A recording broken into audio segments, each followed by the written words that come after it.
সালাম আলাইকুম বিয়াস, আজকে কথা হবে আপনার চ্যানেলে আপনি নিজের ভিডিও নিজে কীভাবে দেখবেন, কেন দেখবেন তার আগে বলে রাখি, আপনি যদি আমার চ্যানেল থাকেন হিট দ্য সাবস্ক্রাইব বাটন, আর যদি অলরেডি সাবস্ক্রাইব থাকেন থ্যাংক ইউ সো মাচ। নিজের ভিডিও নিজে কেন দেখবেন? নিজের ভিডিও নিজে দেখলে কি হয়? নিজের ভিডিও দেখলে আপনার ভিডিও যদি তিনের অধিক ভিডিও, তিনটার ক্লিকের বেশি যদি একটা ক্লিক করতে পারবেন, আপনার ভিডিও যদি অতি জরুরি যদি দেখতে হয় তাহলে আপনার চ্যানেল, আপনার মোবাইল ফোনে একটা নতুন একটা জিমেল ক্রিয়েট করে আপনার নিজের ভিডিও আপনি নিজে দেখতে পারেন। আর বেশি ক্লিক করবেন না, সব কম সময়ের মধ্যে যদি বেশি ক্লিক করেন আপনার ভিডিও মধ্যে স্প্যামের মধ্যে একটা পড়ে যাবে, স্প্যাম ভিউজের মধ্যে পড়ে যাবে।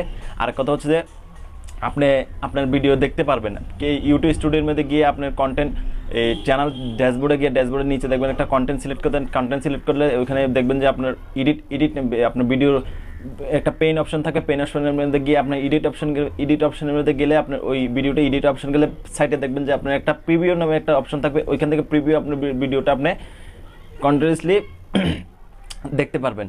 আরেক কথা হচ্ছে যে আপনার ভিডিওটা আপনি স্প্যামের মধ্যে কেন ফেলবেন? স্প্যামের মধ্যে ফেলানোর দরকার নেই। আপনার কম সময় আপনার ভিডিও 3বারের বেশি ক্লিক করলে আপনার চ্যানেলের জন্য কী ক্ষতি করতে পারে? আপনার ভিডিও যদি 3বারের বেশি আপনি নিজেই ক্লিক করেন স্প্যামের মধ্যে পড়ে যাবে। আপনার যে একটা ইমপ্রেশন থাকবে চ্যানেলের, ভিডিওর একটা ইমপ্রেশন থাকবে, চ্যানেলের একটা ইমপ্রেশন থাকবে, ইমপ্রেশনটা কমে যাবে।